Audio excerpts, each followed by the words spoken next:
Okay, so this webinar is being recorded, just so everyone knows. My name is Rebecca Antill. I'm the Youth Services Consultant for the South Carolina State Library. Thank you for joining us today. We have a group of 3 presenters that I'm really excited to have them share with you today about subscription book boxes and kind of some overall information about Teen Readers Advisory and some things like that. And let's see, just a little bit of housekeeping. We do have closed captioning available if you need that accessibility. It's down at the bottom of your screen. If you click on more with the 3 dots, or sometimes if your screen is large enough, it will have the little double C closed captioning. If you can go ahead and make sure that your sound is muted while the presenters are talking, that is helpful. And then we'll have plenty of time for questions and comments towards the end. I don't think they mind it, if you want to put something in chat along the way. I'll keep an eye on that and kind of monitor there. And I'm going to hand it over to Tara and Melissa and Stephanie. Cool. Hey everyone, I'm going to go ahead and screen share real quick. Oh my God, we're so popular. There's so many people. Where's the thing? There it is.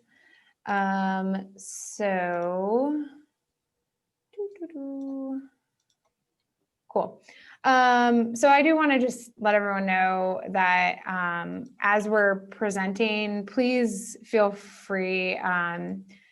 I want this to be more conversational, and I think the 3 of us probably want this to be more conversational. So if you have any questions while we're going, yes, you can feel free to put them in the chat box, or you can unmute yourself and let us know what kind of questions you have.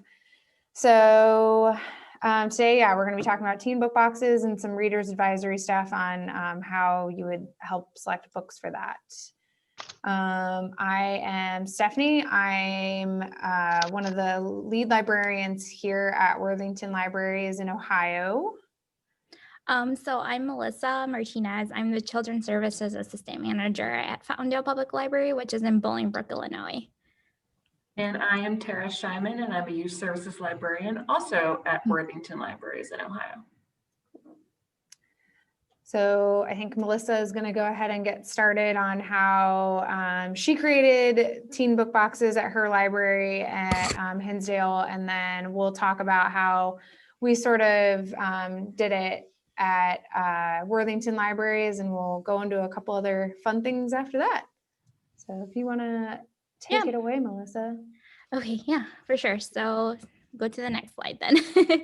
Alrighty, so as you may have noticed, I'm no longer at this library, but at Hinsdale. So Hinsdale is basically this really small town that's like around 10 miles away from the city of Chicago.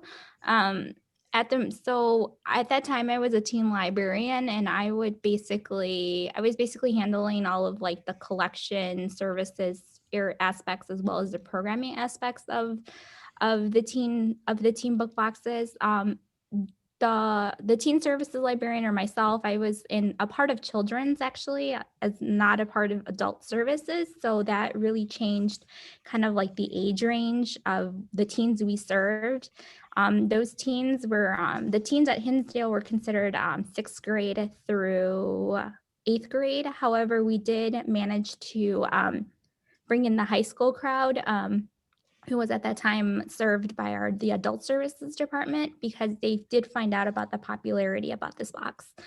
One of my goals that I really wanted to do with these boxes when I first started them in December of 2012 was that I really wanted it to be something that really tied into pop culture and kind of the changing economy I found, which is very subscription box space, as you guys may have known. One source of inspiration for me was Birchbox, as well as Owl Crate, which I know were very popular boxes with my teens in Hinsdale, which tend to be a little bit more affluent and are very busy teens that are doing a lot of extracurricular activities. And they were more interested in doing more passive programs more than in-person programming.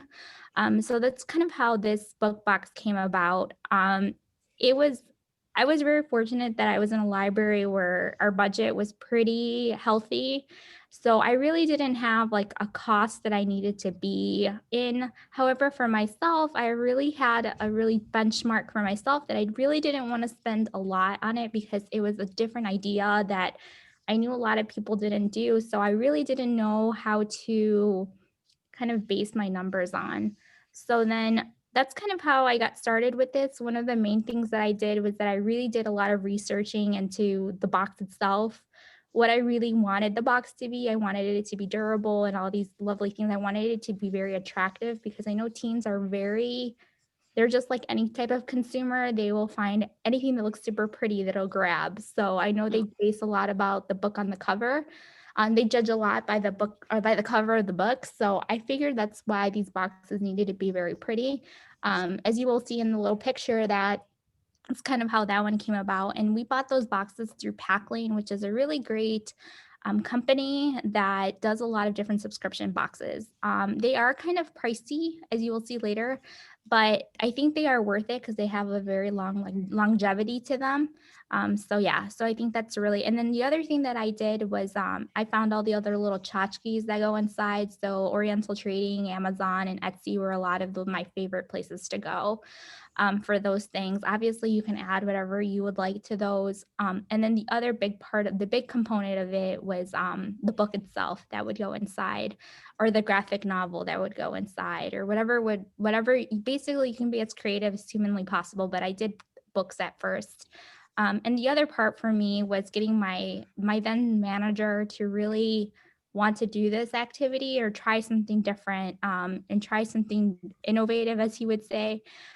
It took a lot of convincing on my end because there was nothing to show him that somebody had been successful at this. So one thing that I noticed with my manager was that he really appreciated you writing down the costs of every little thing and how, like, he wanted a visual. So my goal was to create a sample, and I did that, and I took it to him and I was like, this is what we have, whether or not you want to invest in this. It was kind of like you're making a marketing pitch to somebody. You're trying to get them to invest in your product. That's kind of what I did. And since the library was such a small library, there's only 36 employees in that library, I didn't need to come up with like a very big proposal like my colleagues did. So it was pretty much like I wrote everything out in a document and I answered those what, when, where, and how, and the cost of those questions. That's how I wrote it there.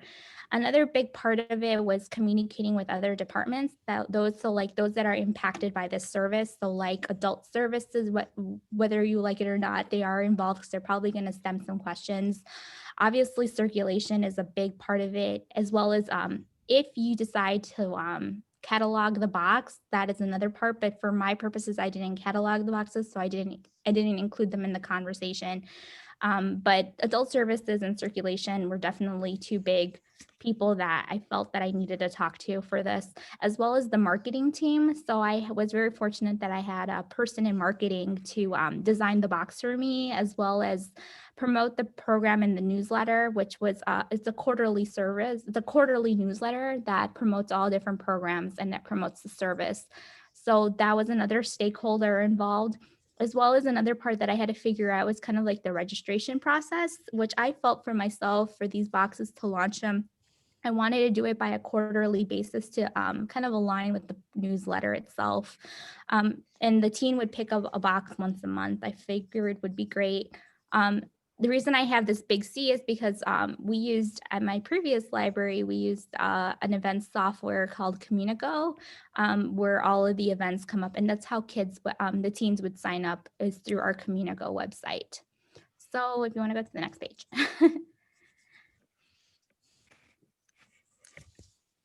All right, so what is inside the box? So for this, like I said, a book from the YA or Juvenile Collection or an ARC, I thought was very nice. If I could get my hand on an ARC. because I included the juvenile collection, because I knew a lot of these teens were still in 6th grade. A lot of them were still babies. They were from 5th grade.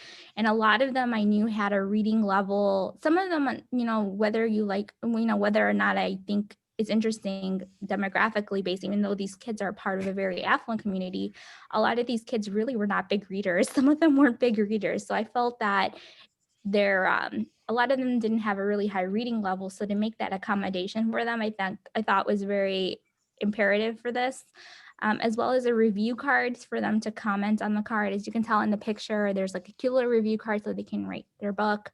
I believe my colleague that at the time she put that together, she did a lot of that stuff for me because I was not good at publishers. So she put that together for me. And then, like I said, 3 trinkets, either from Etsy, Oriental Trading, or Amazon. I tried really hard to center them around like a cute theme. So for instance, this one was a cactus theme. For me, Etsy, if I could afford it, was something I really wanted to do, was because I knew a lot of the teens in the community liked stuff from Etsy. But again, having a credit card was not an option for them. So I think it gave them that sense of like, oh, look at this, like I can finally have something. Especially I realized like kawaii items that I could find on Etsy were very popular, as well as crinkle paper, kind of to just jazz it up a little bit and make it look super cute, like the ones that they have, like Birchbox, like I said. And obviously, last but not least, kids love candy. And one thing that I was very big about, because I knew a lot of parents in the community were super vocal about, was no peanuts and no chocolate, because that was one thing, like I said, I definitely learned the hard way.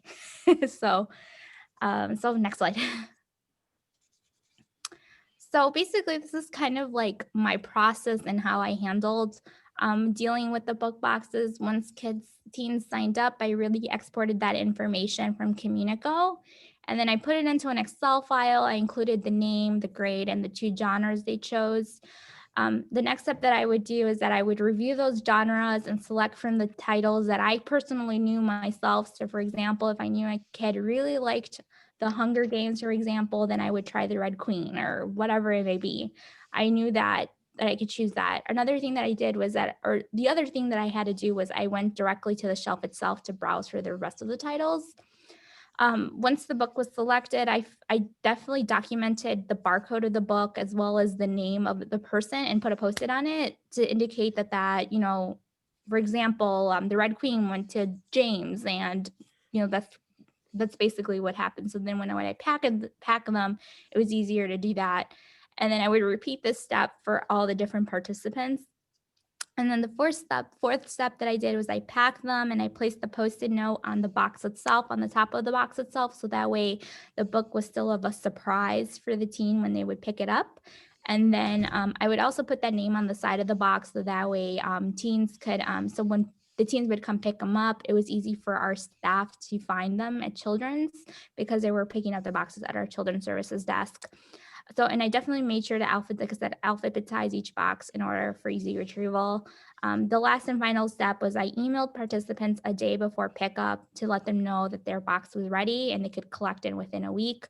One thing that I do really recommend with this process is that you start like weeks in advance. So for example, if you have a book box coming up, I would recommend getting started like a month, like maybe 3 weeks in advance, because having that time really helps you kind of like flesh out that reader's advisory that I know my colleagues are going to talk more about. It really helps you kind of like have that aha moment. So if you know that, for example, Michael really wants a book about science fiction, but with like gore in it or something like that, you have to be very precise about it. And I think it gives you time to kind of research that and do all of that. So then if you want to go to the next slide. And I just want to say too, really quick, the process that Melissa just described, I have a picture of it because it's pretty similar to what we did at Worthington Libraries. So to kind of give you an actual visual of what that looks like, that'll be later.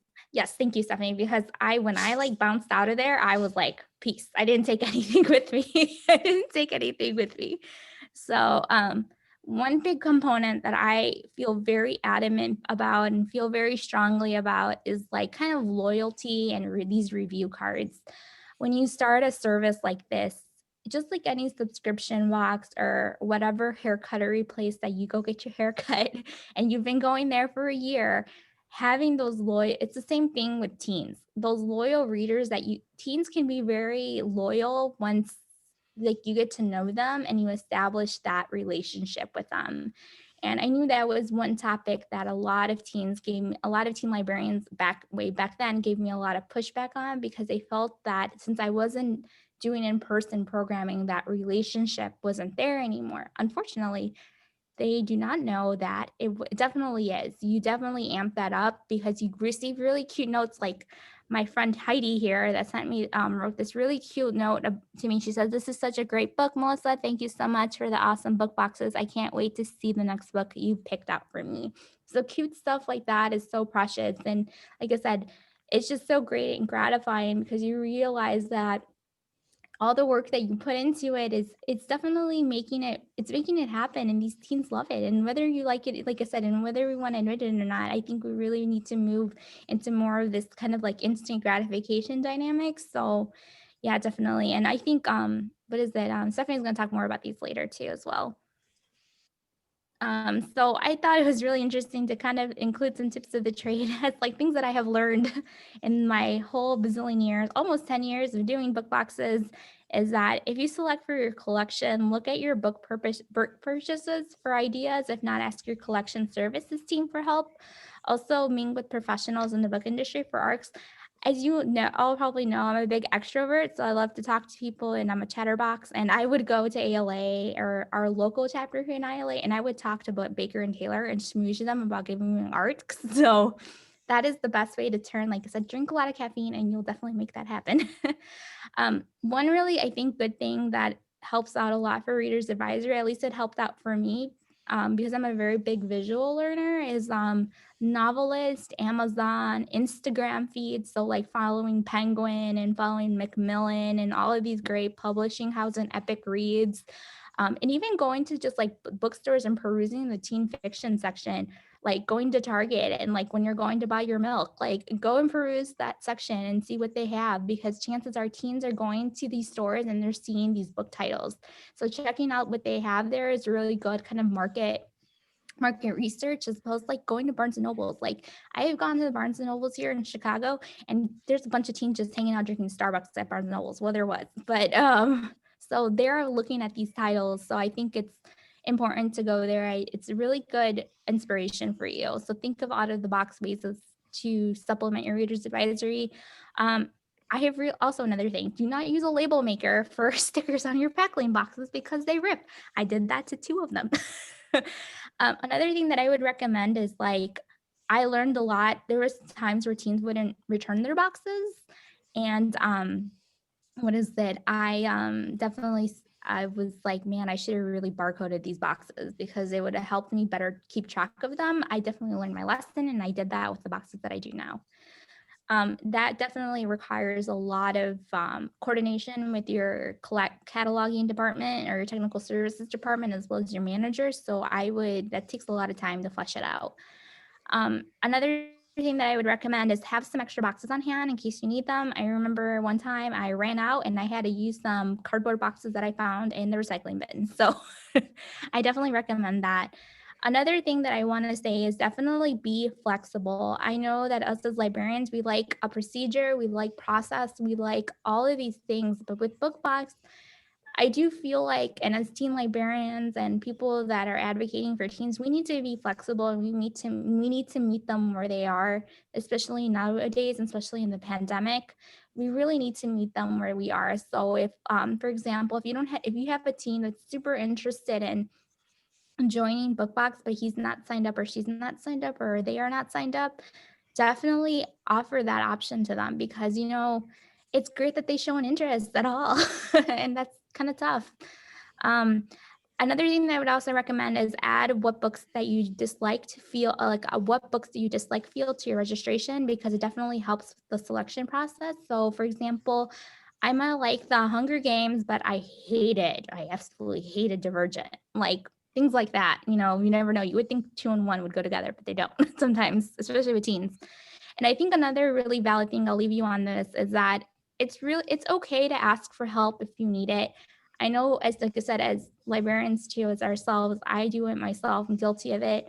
We really want to do everything. We want to touch and feel and have all these emotions and just like be very territorial. But with book boxes, you can't be that way. And you have to, if you have, like, just say 20 people and you're really overwhelmed with it, look to your colleagues for help and look to them, because they're going to help you so much. And the peeps at Cirque are going to be your best friends too. Is like, you just like admit to yourself that you really just can't do it all.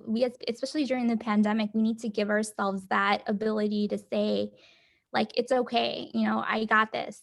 So definitely I would recommend that. And then my last slide is just kind of like the cost of my preliminary costs of what I spent. So it was around $3 for a box, but like I said, it definitely lasts quite a long time. Stephanie brought up a really valid point. You can make your own crinkle paper using a shredder. I did that just recently. Bookmarks, you can make them your own or have them from Demco. And those are just other things. So for around 12 participants, it came to around $92, $93-esque. So around $7, $7.73 per box for a 3-month or quarterly period, which is, I think, not too bad. So you're next. Alrighty. So some people may not have heard this, but I actually was really interested in doing something like this for Worthington Libraries. So I did a bunch of research and found Melisa, and that's how I found out about teen book boxes and that was a thing. And so I was like, all right, we got to do this at our library. So on the left here was what our sign-up sheet looked like for teens. Melisa made a great point as far as like, having an option of like what books you didn't like. One thing that I added was additional things we should know about what you like to read or don't like to read. And that was really, really helpful, because we would have kids who would sometimes only put their 3 favorite books, which is fine. But then we would have some kids who would put their 3 favorite books and then get very, very, very specific about the other things. And you will see that later on. We have a sign-up sheet that will always make me laugh. And I'll point that out later. But on the right side is we had a sticker that was on the inside of our boxes, and we actually got our boxes from Pack Lane as well. They are a little expensive, but at the same time, like they get cheaper depending on like how many you order. And we ordered a lot so that we could have extra on hand in case they went missing, or in case kids didn't return their boxes in time for the next like round of boxes. So that's also, it's very important to have extra boxes on hand. Another thing to note too is that we are one of 3 libraries here at Worthington Libraries. So it was a matter of trying to figure out how it was going to work within our whole system, and then figuring out between the 3 buildings how it was going to work. So the inside of our boxes look very similar. These are a few of my colleagues here. We've got our book. Another thing we did too is we had a bookmark, and I sort of got inspiration from Stitch Fix with writing a little message to my teens on the bookmark that said, hey, you told me you really loved dystopian romance, so that's why I gave you these books. And I really hope you love them, and make sure to sign up again for next month. Bunch of candy, and then whatever the trinkets were for that month. We also tried to do like themed boxes as well. And I think, yep, okay. So this here is the process that Melisa was talking about. So we kept our boxes on a shelf back in our Cirque area. So a teen would come up to the desk and say, hey, I have a teen book box to pick up. Can I go ahead and pick that up? And the Cirque person would go to the back, grab their box, and they would get the teen's library card number. And the blacked out portion on the right is the teen's name, which we alphabetized on the back. We did the pickup date so that we knew when those boxes needed to go out, because sometimes we had boxes left over from the previous month, and then we had boxes that were ready for the current month. So we were doing ours monthly is how we were doing ours. And I think as we move forward, we might change that, but I really liked the monthly because, as Melissa said, it's so nice to have that time frame to be able to take time to actually like make the boxes, find the books, and do what you need to do with that. The barcode number that's right there is also the barcode of the book. So we didn't actually ever have to open the box to check out the book. So it would remain a surprise to our teen. All we would do is just write the barcode down, type it in, and that was that. This is how we kept track of our kids and the books that they were checking out as well. So we have our names, and then whatever they wrote on that sign-up sheet as what their favorite books were. And then any additional info that they gave us. So I have one person here who said, adventure books, books that have a plot twist, fantasy adventure books. There was a lot of fantasy, which I guess I didn't realize, but like when you actually start getting kids like signing up for these, it's like so much fantasy, which I love. So it's great. We would also I found it really easy to do future recommendations, so that like I had a couple kids, Aishu and Amuda were two sisters who signed up every single month. And I like always wanted to make sure I had another book like right there as a future recommendation, so that I could just make the box really quick and move on. So we did that. And then I also had a list of the past boxes all the way to the right. So these are some of our signups. The one in the middle is the one that will always make me laugh, from Maggie. She has, Worlds Collide, House of Hades, The Last Hope. And then she said, I don't like when chapters are long and when words are tiny. The books can't be too long or too short. So I would legitimately get books, and like, if we didn't have them in our library, I would put books on hold and get them sent over. And I would like open up the book and like look at it and be like, how big are the words? Like, are these chapters too long? What's too long? Like, yeah, so it was always really funny. Got another one here that's teen romance are my favorites. I like adventure fantasies with action, mystery, romance, adventure, the whole shebang. So these were always really, really, really fun to get. Whenever I saw one in my mailbox, I was like, yes. So yeah, it's whatever works for you in your library as far as having these sign-up sheets. We were only doing like actual physical sign-up sheets in the beginning, because our thought process was we were trying to just do it as a pilot program at one of our locations first, so that we could figure out any problems or anything. And then from there, we were going to go ahead and do all of the sign-up sheet stuff online. And so, Melissa talks about Communico. We were probably going to be using what we have Library Market that we use for calendar stuff. So we, in the future, are going to be using Library Market once we start doing it all at all three buildings. We also had review cards, and these were really important because it really made us like know if the kid liked the book or not. And sometimes like I would get them back and they were 2s or 1s, or like, I just couldn't finish this. And so you're like, oh God, I hope they sign up again so I can try again. And sometimes they did, and sometimes they didn't, and that's okay. But that's why it's so important, especially that first round, to get like a book, to really take your time to find a good book. It's not like, this is a very different type of reader's advisory than, giving a kid who comes in and says, I'm looking for books of these subjects, can you help me? And you can literally give them a stack of books so that they have multiple books to choose from. you're giving them one book and you're hoping that, you know, even if they don't enjoy the book, they enjoy the experience and they'll try it again. So it's not, this isn't a willy-nilly type of thing. Like you're really trying with this.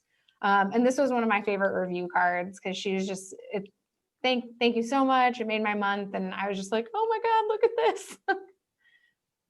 So I'm gonna let Tara talk a little bit about some of what we had to do to get this started at our library, because we had to go through the higher ups. So exactly.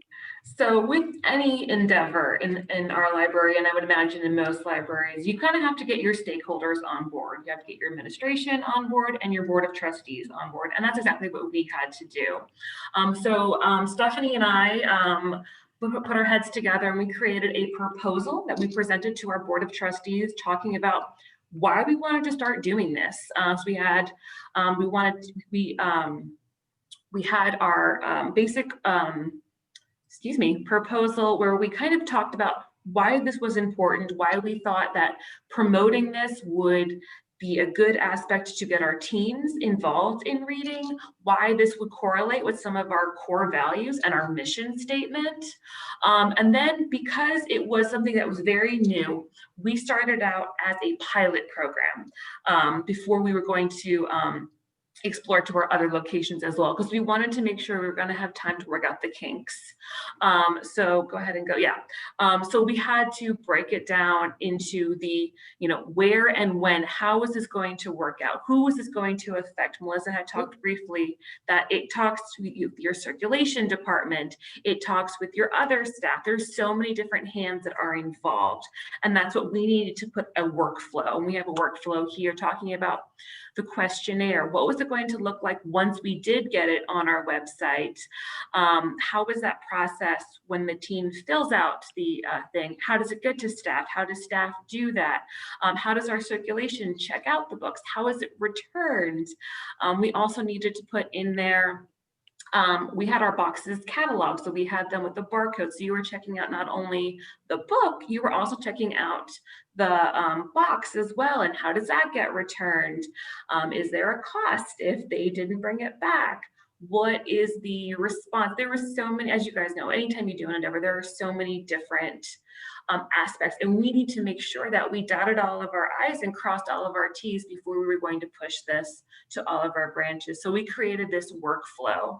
And I'm so sorry, Tara, I totally skipped the other part of the proposal, but now it won't let me go back, and I would have to cancel out, I think. That's okay. So that's okay.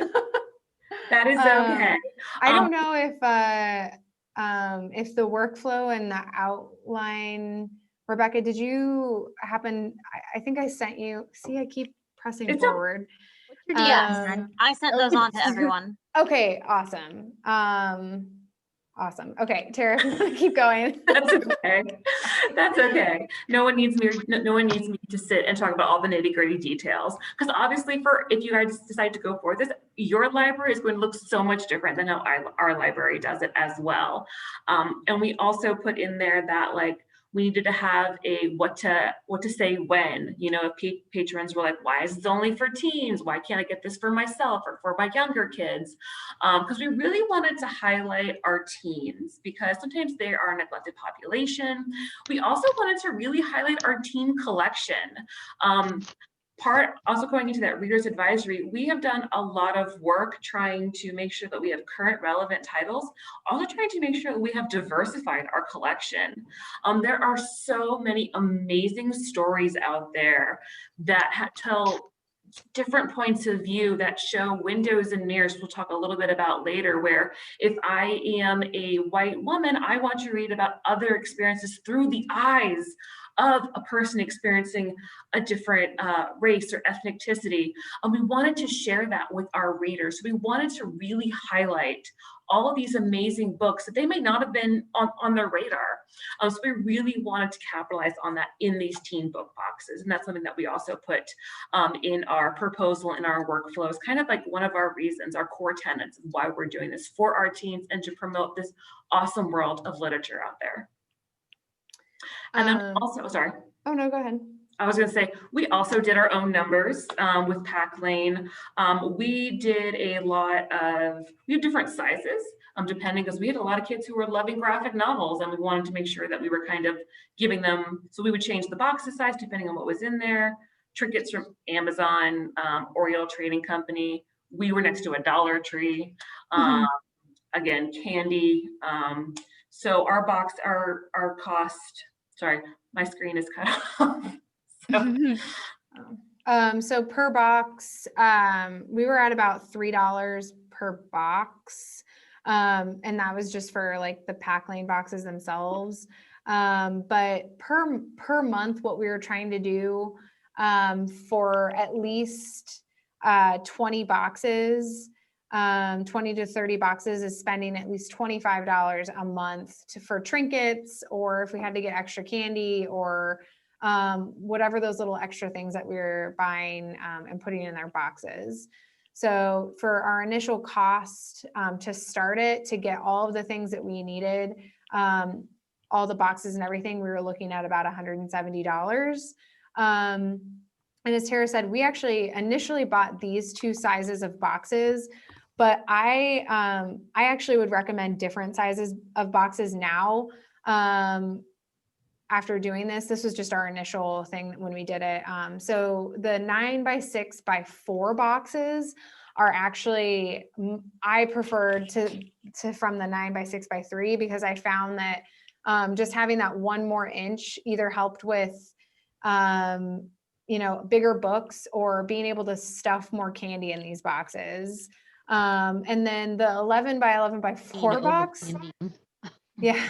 Exactly. The 11x11x4 box was like a monster box. So we changed it to a 10, I think it was like a 10x10x4 box or something, or a 10x10x9 or something. I'd have to look at the exact number of what we've got. I've got it on another sheet. But those were the two boxes that I absolutely recommend. And I mean, you can stick to one size box. I'm not actually sure. Melissa, did you only have one size box, or did you have multiple size boxes? I had one, and then what happened? I'm trying to think. Yes, I remember a colleague of mine was trying to put a Sarah J. Maas book in a box, and it did not fit. And then because I didn't order my boxes, my marketing person did, so I didn't know what size she had, where she had ordered. So then I asked her, I was like, can you order a bigger box? And I think mine was something along the lines to what you had, so that I could fit that Sarah J. Maas book. But I learned by accident. Yeah. Yeah, we were sitting there and we were like, let's order another size box just in case. And yeah, we got these like monster boxes, which were just like, oof, I don't even know how we're going to do this. So one thing that is really important, and especially now, and especially if you're trying to figure out if this is the right thing for you in your library, is trying to figure out how to do this on a budget. So, Melissa, if you want to talk a little bit on this. Yes. So I know one thing I've noticed too, even I remember when I came here to my new library, I didn't know what their budget was, but I did know for me, one thing I really wanted to do was create this on a kind of on a budget thing. And I do remember in the past, I got a lot of questions from a lot of librarians, even across the state of Illinois, where I think you guys know a lot of the towns, there's a lot of, if you're not in Northern Illinois, it's very rural, and they have very smaller budgets than some of us here near Chicago. And one of the things that I recommended to them was kind of gift bags. I'm actually using gift bags for another initiative I'm working on, and they turned out really great. So like the ones that are like brown kind of craft bags, those are really nice and really great options. I think Oriental Trading sells like a dozen of them for $5. So that's a really good option as well. And you can like jazz it up and do what you got to do to that. Another one that I would recommend is probably baker's boxes. I've seen other libraries here in Illinois use baker's boxes. However, the downside with those is that they're really flimsy. So think of like your donut box. They're really flimsy and they kind of really don't last that long. However, it is an option if you do need it. I know, what is that place Yulin sells them for like, they sell a pack of 20 of them for $9, and they're really good quality. So those are another option. Another thing that I would, like Stephanie said, use a shredder to make crinkly paper. I figured that out the hard way after I bought like 10 pounds of crinkle paper at my old library. But that's another definitely thing that you should look into. And you don't have to pay for that paper. You can just use whatever is in the printer. We literally used we had all sorts of colored Oh, yes. construction paper, and I would just be like, it's February, I'm going to use red and purple paper, and just go. And everyone knew when I was getting the boxes ready, because I'd just be sitting there cross-legged and circ, like on the shredder, like, here we go, I'm making crinkly paper. See, I did that in finance and they thought I was weird. So Yep. but yeah, another thing that I thought was kind of cool was asking for coupons and donations from local businesses, especially right now during the pandemic. I think that's a really good way to promote our local businesses that are really kind of in like, you know, are struggling, and even like hitting up Chipotle. Like I know just Stephanie got some Chipotle coupons from some places, and I thought those were good. I know we get a lot of them for summer, I was gonna say summer reading here at the library. So that's all they were. They were left over from summer reading. So we just shoved them in a box and we're like, here you go, you get 5, because we have 500 of them. So exactly. So those are really great too. Another thing that I came up with that I thought were super cool, it was super awesome, is print coupons. Like, how many times has that team come to you and say, oh, I need to print my paper, but I don't have $1? So I think that's another good way to kind of do that. Or if your library still has fines, that's another option of like a fine coupon. Like I said, friends to the library, like get this and get $1. Obviously, you would have to talk to admin about that one. Vending machines, all those type of things, services at the library that cost some kind of monetary monies that sometimes our teens don't have when they come to the library. Any leftovers too from summer reading, I'm really capitalizing on those right now because our summer reading was pretty sad this year. So I'm actually really capitalizing on those for this time around. But there's tons of ways to really replicate the service on a budget, knowing that you just have to be really creative about it. And if we're librarians, chances are that, you know, we are pretty creative. So you can definitely think outside of the box. Another thing that we have to talk about is implementing in a COVID world. The biggest thing for teens right now is that they're reading to try and escape. So we're wanting to help them with that, and in any way we can. And so this is a fun service that libraries can provide. So because it is a high touch service, we're touching every part of it. There's a lot of things that you can do to kind of like help with that. One is wearing gloves when you put the boxes together. And if you have masks on, then that is also helpful. And then you can choose to quarantine these items too. I know when we go ahead. I do. Whenever we get returns from patrons, we actually are quarantining our items for 7 days. So, I mean, you can also quarantine these boxes after you make them, so that they're sitting on the shelf for at least, you know, a week or 3 days, whatever it is that you feel comfortable with. And it brings that like safety into it a little bit more. So yeah, I would like to add to that, like the Realm Project, I believe the state of Oregon just came up with modified, did a study on data, and they talked with their public health departments, and they said that a day of quarantine is sufficient enough to kill any type of virus on a book or any type of item that's brought back to the library. I know for us here at Bolingbrook, what we have been doing is that when kids return the boxes, we've been doing 3 days after and a day before, just to be on the safe side. And all we did, honestly, was that we just found an empty shelf in our workroom, and we just placed them there. And then we checked them in after the 3 days that they're brought back. And since we're a fine-free library here, it's really kind of not an issue for us, but I'm sure that if you're not, then you can definitely talk to your circulation department about checking those boxes in as what is it, that thing called, what is it, like when you just don't, you backtrack it, so that way you don't have to charge those fines for the teens. Absolutely. Yeah, I would say follow your state guidelines when it comes Yeah. to Yep, quarantine, but I exactly. would treat the box and book no different than a regular item that you would circulate at the library. Yeah, for sure. Let's see. So I want to spend about a couple minutes talking about reader's advisory and what that looks like when you're picking these books. And then I would like to open it up for questions. So this was one of our signups from earlier. So he liked Finnegan of the Rock, The Lord of the Rings, and Wonder.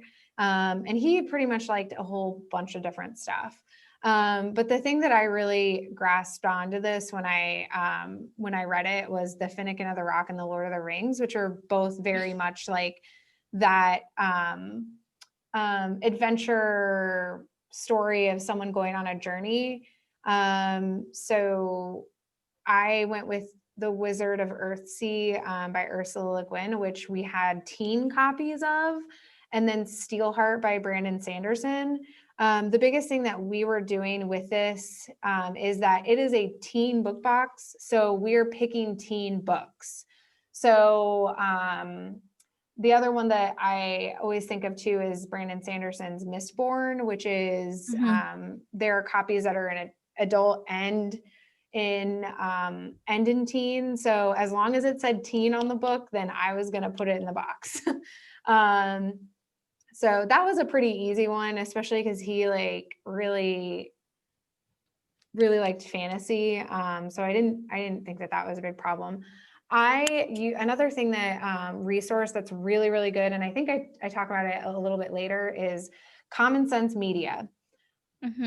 Common Sense Media is so great because whether or not I read the comments that like parents make on it, I use it because it tells me whether there's anything like violence or sexually explicit or anything like that, which is more of what I was interested in because I was getting a lot of 11, 12-year-olds who were signing up for these boxes. So I also don't, for some reason, my chat's not coming up. So if there's a There's chat. a question. Sure.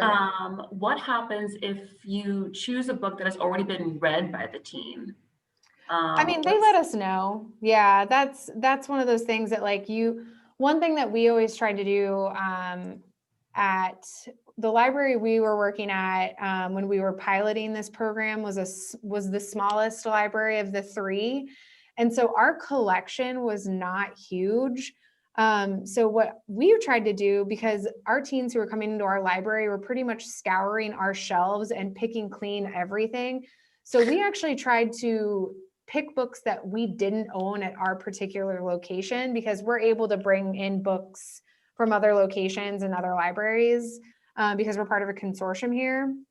So that really helped with trying to find something that the teen hasn't read. And then also just trying not to like necessarily pick the most obvious choice is another thing too. Like you want to find, like, yeah, I could give them Sarah J. Maas, but maybe I'll give them a Songs of Wraith and Ruin instead because it's got diverse characters, and sometimes those books aren't usually picked as much. I was just gonna say that. Yeah, like I mean, don't get me wrong, I love Sarah J. Maas and I will read everything she writes, but when you're trying to like find something that a teen may not have read, that's usually the way to do it. Yeah, and another thing like I would use a lot was on the Dead on Arrivals list. So like a lot of the ones that were like new that didn't move, those were like usually good indicators that this person didn't read it. Or what I would always do is I would try to find the most random books ever and buy them. And then because chances are they don't read it, or like indie publishers like what is that one called, Source Books, and places like that. I think it's good to invest in them, and you're helping the community too, like the authors that are really hustling to put their works together. With dear old Maggie here, the chapter's too long, words are tiny. I got all 3 of these books before I put them into her separate boxes for each month. I would get them in, or I'd go go to the shelf and look at it and see like, okay, is this short enough? Does it have short enough chapters? You know that if it has James Patterson in it, then it's short chapters. So I knew I was going to be pretty safe with that. I don't love giving James Patterson, but like the Angel Experiment, like that whole series is actually like pretty good. So I'm like, all right, we'll ignore that. We got a question, by the way. Yeah, to answer the Sure. question that was asked, do you ever put new release books in your boxes? I'm going to say yes. We were, whatever book came in, we didn't care if it was new or not. It was going out. I would actually, that was like the first place that I would scour first, is the new releases. And then I was super cool, obviously at Chatterbox. I was super cool with the technical services lady, the manager. So she would let me look at the teen books that would come in new before she would catalog them. And then she would go, are you going to use this for a book box? And I was like, yes. And she's like, I'll do it by the end of the day. And I was like, just things like that. I definitely made use of the new releases first. Yeah. New releases, books that aren't flying off the shelf. Those are the biggest ones. You're learning a lot about your collection when you're doing things like this. Definitely. Here's a teen romance one here. I've got some other examples, but I think on my last, so like this is another one I got a lot of. If they didn't like romance, but they liked sci-fi and dystopian, I was like, oh my gosh, like, is there such a thing as a sci-fi dystopian that doesn't have romance or has little romance? No. Okay, so these ones have little romance, or like the romance doesn't show up until like later on in the series. So this Savage Song, The Lie Tree, Scythe, and The Uglies were ones that I would pick for those. So yeah, keeping in mind the windows and mirrors thing that Tara was talking about earlier, you're wanting to pick books that are showing different experiences so that kids can get a mirror into other people's lives, or a window into other people's lives. The other thing that you're wanting to pay attention to is those ages, and the review cards are big things as well. I can speak to the second one. I know for me, I had a very, very, very healthy collection development budget at my other previous library. So these book boxes really, really helped me kind of steer my collection development, because, for example, if I knew Teddy did not like a certain one, then I knew when I would go buy stuff or buy books that I need to keep Teddy in mind, because Teddy reads like a bazillion books a day. So I knew for sure. So this is a really good guiding point for you if that's what you, like I said, if you have those collection development abilities. We have a question, by the way. Sure.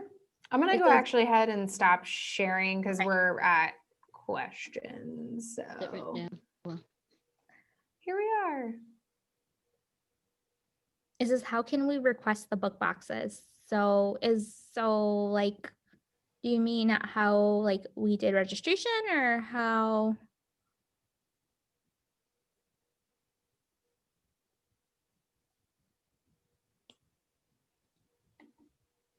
Is it how did you buy boxes? Who's Lakeisha? Yeah. I don't know if you'd want to unmute yourself and maybe explain a little. We can.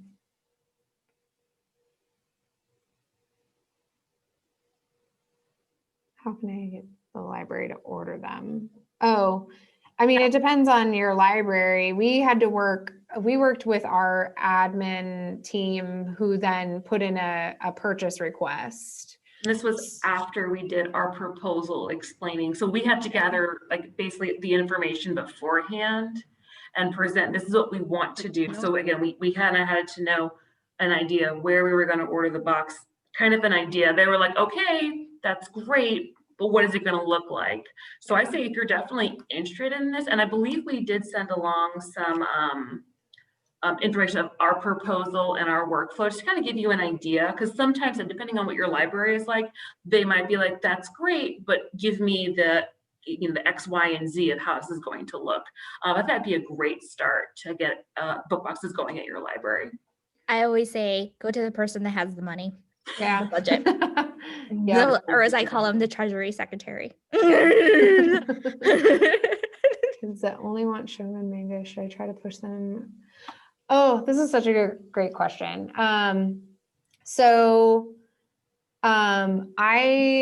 What I would normally do is I had one reader who was he was only a manga reader from what I could see. And so I would give him 2 boxes in his book sometimes, or 2 books in his boxes sometime. And so I would give him a manga, and then I would either give him like a regular graphic novel that was a little bit more difficult, or I would find a book that that told stories that were usually stories that like manga sometimes tell, like the hero story adventures, or something that might have like Japanese influence or something. That's what I always try to do, because I wanted to give them what they wanted, but at the same time, I wanted to be like, maybe you'll like this too. I would say too, I don't know if we branch into this, but don't be afraid to include some of your nonfiction collection too. Oh yeah. There we are would do that so many too. amazing like narrative nonfiction out there. Don't be afraid to like pop one in there, because we know 9 times out of 10 our teens aren't mostly checking out those teen nonfiction books. Gotta give them a little push. Question. The boxes first come, first serve, or is there a process for deciding who gets a box? The teens would sign up, and so we would, at our library, we just had a number cap. We didn't normally make the cap. Like we capped it off at like 30 kids at first. Oh my God. But we were only hand selling at the time. We didn't have anything online. And I know that once we start having things online, it's going to be very different. So I would recommend having a number that you feel comfortable with, depending on your number of staff who are helping make your boxes. And then you could have a wait list or whatever, but that's what I did. Yeah. I would say too, when you are ready to market, reach out to your school district, those library media specialists, those English teachers, reach out to them, because especially right now, if your library is not open, like ours was doing curbside. So if your library is not open, they may not automatically check out your social media pages or whatever. But if they hear it from the teachers, oh, the library is doing this, that could be a great way to get the word out. So I have like an interesting dynamic for you guys. I started a tween book box in my children's services department, and my admin was very adamant that they didn't want any registrations for these boxes. So what they did is that they cataloged them according to genre. So now they're visible through our public catalog, so people can place a hold on it.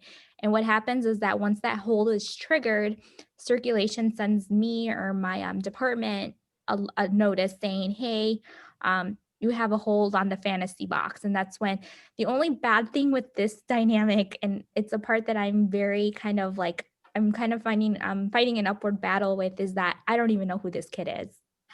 And so I don't even know who I'm choosing it for. But for us, it worked because we're such a huge library. Like our library employs more than 200 people. So they wanted to do this dynamic. So there's so many ways of doing it.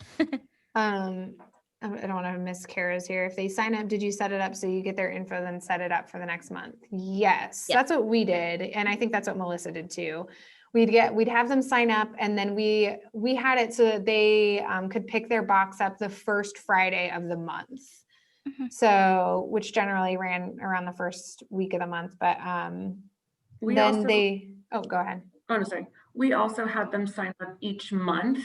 And then we did have that if we had a teen who was not picking up their boxes at least 3 times in a row, we were kind of suspending their service just to have a conversation. Oh, we did it at least 2 times, because there was a two times strikes out. Like I was like, I'm not, and then we would wait a little bit, but we really didn't have that happen too often.